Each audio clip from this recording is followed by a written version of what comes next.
5 Live Breakfast. Long time, let me tell you. Right, it's 6:53. Now, an 18-year-old from Scotland has become the youngest British woman to surf the huge waves that break off Nazare in Portugal. Robyn Larg from the Isle of Tiree, Argyll, astonishingly surfed a wave of about 4.5 metres, about 15 foot, and her older brother Ben was also competing, did really well at the same location in the World Surf League Nazare Tow Challenge. And we can talk to Robyn and her brother Ben now. Good morning, both of you. Morning. Good morning, Ben. Good morning. Lovely to talk to both of you. Are you both still out there, Robyn, or are you back home now?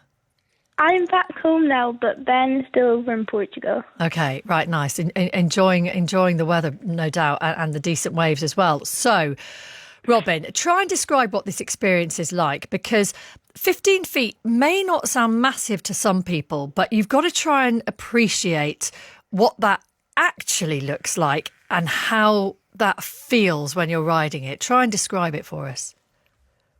Oh, it's such a hard thing to describe, but I mean, obviously I was nervous in the water, but having been there definitely helped. But just like going down the wave, you kind of look up and you just, I don't know, it's just amazing. You have so much adrenaline. It's such a great feeling.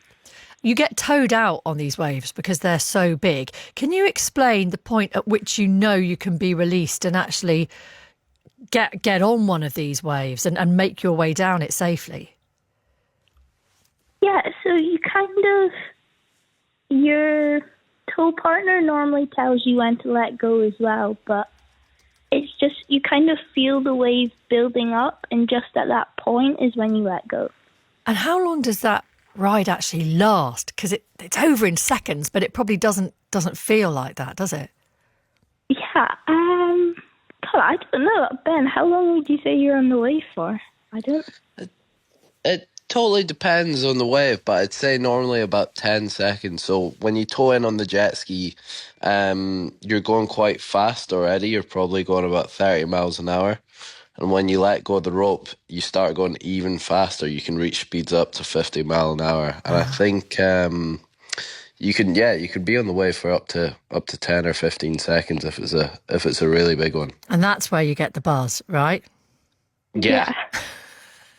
That's when it hits you. Ben, have you ridden these waves at Nazare before? Yeah, so I've been going out to Nazare since I was 16 as well. And I've got hooked when I was younger, and I kept going back every year. So I think Robyn's in the same situation now. I think she'll be coming back again next year. But you can't underestimate the bravery that's required to actually go out, because I've been to that part of Portugal, and I've not been to Nazare, but I've seen the kind of power of the waves that particular coastline generates. And oh my goodness, I barely dip a toe in the shallows, let alone get out into those waves. It does take a lot of courage. Yeah, well, I think it's for sure it does, and I was really proud of Robyn for coming out with us. You know, it was something that she wanted to do for a while, and I think she really, when we went out and I was towing her in on the jet ski, I thought that there was a few waves that were that big. I was like, oh my God, I don't know if she's going to let go of the rope, but she did really well, actually. And you must feel she went for it all. Quite some responsibility as the big brother as well, towing her out there. Well, that was it. My dad said he was going to kill me if I didn't rescue her after each wave. So, So have you been surfing as a family from a very young age, Robyn? Where did it all start?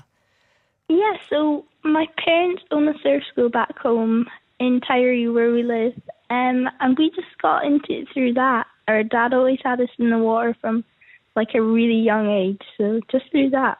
And how many hours a week would you say you dedicate to being out in the water? I surf a lot. I surf almost every day, at least once a day. So yeah. That's quite a lot of time. And for you, Ben, I mean, you must be super proud of your sister, but also proud of yourself, because you were placed, I think, third individually and as a team, and you were a late call up to the Surf League, weren't you? Yeah. So we were. So I was competing with another guy in the competition, but yeah, we ended up third place. It was one one of the other competitors had dropped out, and I got the last minute entry, and so I only found out the day before that I was going to be in the contest, and I think it was a good thing actually because it gave us less time to think about it, so I wasn't so nervous. Just had to go for it. Yeah, we ended up getting third. And just finally, So, just tell me. delighted. Yeah, no, congratulations on that. Because most of the big competitive surfers you expect to come from places like, I don't know, Australia, Hawaii, maybe kind of parts of Europe, not necessarily from Scotland. So, what is the surfing culture like in Scotland? Well, it's actually, do you know what? It's growing massively just now, especially with the new wave pool in Edinburgh, Lost Shore. I don't know if you've heard of that, but it's yeah, there's a new artificial wave on Edinburgh in Ratho. Right, like the one down just outside Bristol. Yeah, exactly like that one. Yeah, but this one's even better. Okay, fair enough. And that means loads of people who might not kind of be tempted to go out in the water can try their hand at it, presumably. Well, that's it. It's a real good place for beginners to go and learn how to surf. Robyn actually works there as well, and Robyn's teaching a surf lesson. Right, well, if you want to go and benefit from someone, the youngest British girl ever to ride those massive waves at Nazare, then that's a place to go. Thanks, both of you. No worries at all. Cheers, guys. Many congratulations again. Robyn, Larg, brother Ben, both did really well at the World Surfing League in Nazare.